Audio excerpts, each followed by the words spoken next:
Buen día. El siguiente video trata sobre análisis de dispositivos discursivos textuales. Nuestro grupo está conformado por Andrea Viviana Acevedo, Giselle Tatiana Bendaño y quien les habla, Lorena Celis Cuellar. Asignatura Comunicación Escrita y Procesos Lectores. Docente, Ronald Molina Huerfa. Contextualización. El siguiente análisis describe dos dispositivos discursivos donde podemos evidenciar la importancia que estos tienen en la afectación desde el emisor y receptor. Dispositivo 1, la respuesta del expresidente Álvaro Uribe frente a los falsos positivos. Dispositivo 2, perspectiva del punto de vista de la periodista Ian de Aiba.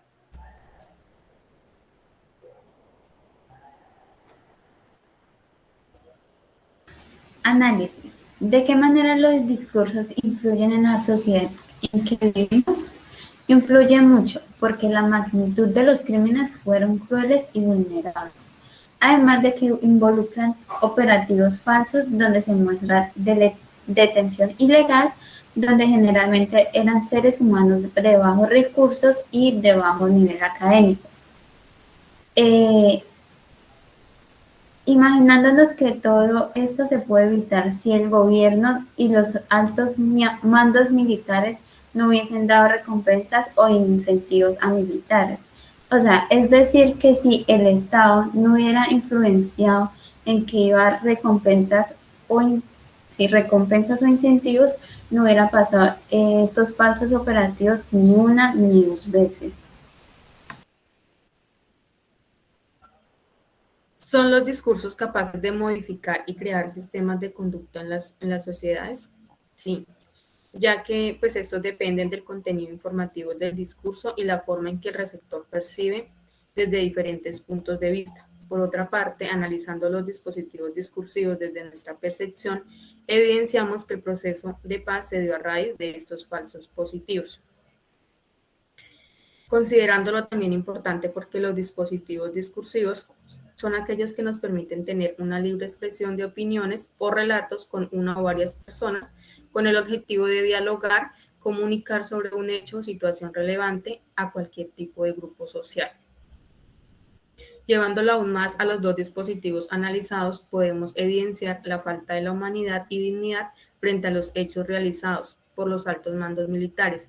En cuanto a las familias víctimas del conflicto armado, que por cierto fueron acciones realizadas sin consideración alguna, sin importar las problemáticas sociales o socioeconómicas que pudiesen generar en estas familias a raíz de las altas guerras y enfrentamientos hacia la vida de personas inocentes, generando en estas familias gran tristeza y desolación porque perdieron en estos combates a sus hijos, a sus esposos, también a padres o algo otros familiares. ¿Es posible construir contradiscursos? Podemos afirmar que sí, y podemos crear contradiscursos, y más en la actualidad donde tenemos mayor acceso a la información e investigación gracias a las herramientas tecnológicas que nos brindan hoy en día. Y lo podemos ver en el caso de los dos dispositivos analizados. El primero, que era la respuesta que daba el expresidente Álvaro Uribe desde su perspectiva, que fue quien promovió la ley de incentivos por bajas en el ejército para generar recompensas a los militares que más tuvieran resultados operacionales. Y el contradiscurso que hizo la periodista del programa Ahí va, donde muestra desde la perspectiva de las víctimas lo que sucedió, de los familiares y de los derechos vulnerados de estos seres humanos que realmente eran de escasos recursos, que eran personas de poca o mínima educación y que fueron convencidos de ir a un lugar con falsas promesas y ponerlos en un frente para generar estos resultados. Entonces, como finalidad podemos afirmar que sí, que los contradiscursos se pueden dar, y más cuando nosotros vemos tantas noticias o tanta desinformación actualmente y nosotros nos podemos manifestar.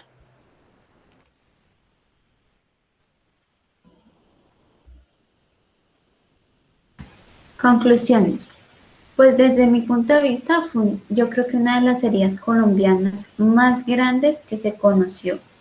Cuando llegó la JEP, se descubrió que no era lo que decían en las noticias, sino que trataban de cambiar sus argumentos con tal de disminuir las muertes de las víctimas. Que esto era lo que más le convenía al expresidente Álvaro Uribe, porque a él no le convenían las marchas, caminatas, manifestaciones que hacían familiares, amigos o como tal comunidad de las víctimas.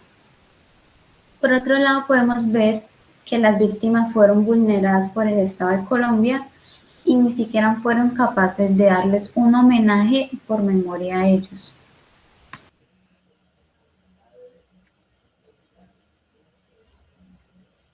Por otra parte, analizando los dispositivos se puede incidir que esta cruel realidad se da por falta de oportunidades de educación superior y oportunidades laborales.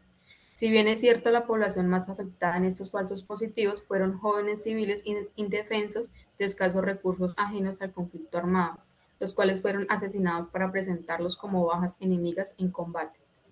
Implicados en estos hechos de delincuencia los oficiales de las altas armadas en Colombia, que violaban los códigos penales, permitiendo de esta forma realizar falsos positivos sin importar el dolor ajeno de las familias, las cuales fueron abandonadas socialmente por el Estado colombiano. Por parte de los funcionarios públicos, les negaron sus denuncias, llevando todo esto tan normal y en una práctica habitual, familias que perdieron a sus hijos, esposos, hermanos y quitándoles el derecho a vivir. Finalmente, de manera personal, puedo concluir que después de haber visto y analizado los dos videos, puedo decir que los dispositivos discursivos son muy importantes y pueden influir en las personas. Esto desde la perspectiva del receptor y el tipo de contenido de información que quieren suministrar al emisor, donde estos dispositivos pueden ser deductivos, inductivos, analógicos y visuales. Los primeros siempre se basan en su estructura de información, pero los últimos más en lo que representan las imágenes. Asimismo, estos se enfocan en un público definido, como lo podemos ver en los videos analizados, el de la perspectiva de nuestro expresidente Álvaro Uribe, donde él daba sus argumentos sobre el tema mucho tiempo después de sucesos que sucedieron en el mandato como presidente y donde fueron causa de las leyes que él promovió, confrontado con el video de la periodista del programa Ahí les va, donde desde el inicio, con el solo nombre del video, matar a cambio de vacaciones, la práctica de los falsos positivos en Colombia genera cambios de conducta y hasta de pensamiento en los receptores de dicha información por su contenido auditivo y visual. Y eso lo podemos observar en los comentarios inmediatamente después de ver los videos, donde muchas personas no tenían conocimiento de estos sucesos y se vieron afectadas de forma directa e indirecta después de verlo.